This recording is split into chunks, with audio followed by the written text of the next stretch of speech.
I now give the floor to the representative of Ukraine.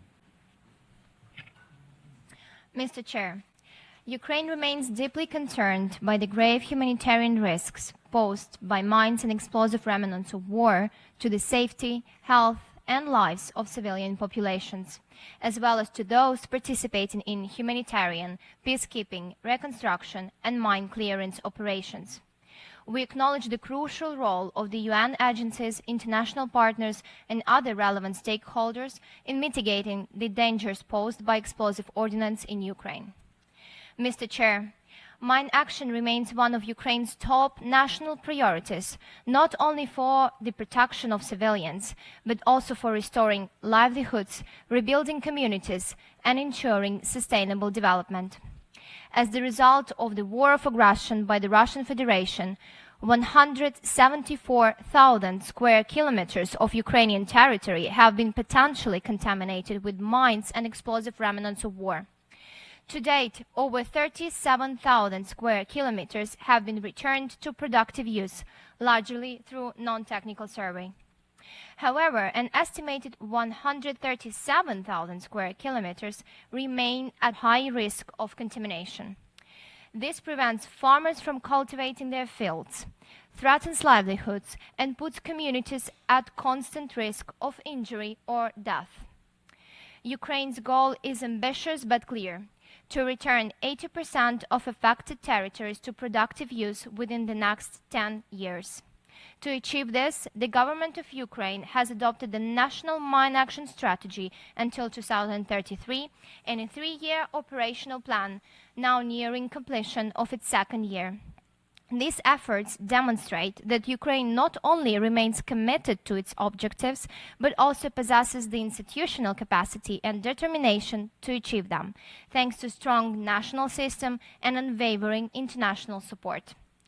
Today, as we speak, the Ukraine Mine Action Conference in Tokyo, the third in its series, is bringing together partners from across the world, united by a shared goal to free Ukraine's land from explosive ordnance contamination.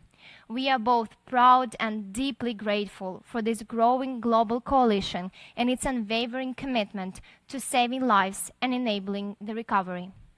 Mr. Chair, Ukraine's experience in mine action is one that no nation would ever wish to have.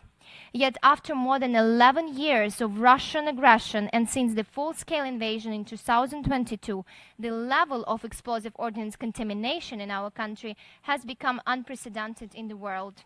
As of October 2025, 1,332 civilians have been killed or injured by explosive ordnance.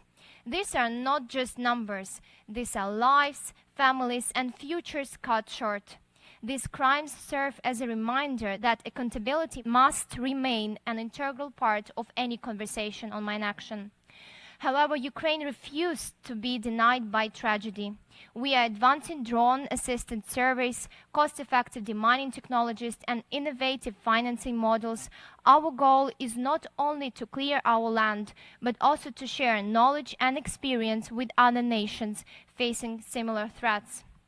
Because at the end of the day, we are all guided by a common purpose: to protect civilians, restore land to productive use, and rebuild resilient communities. Today, over 120 certified mine action operators work across Ukraine, a number that continues to grow.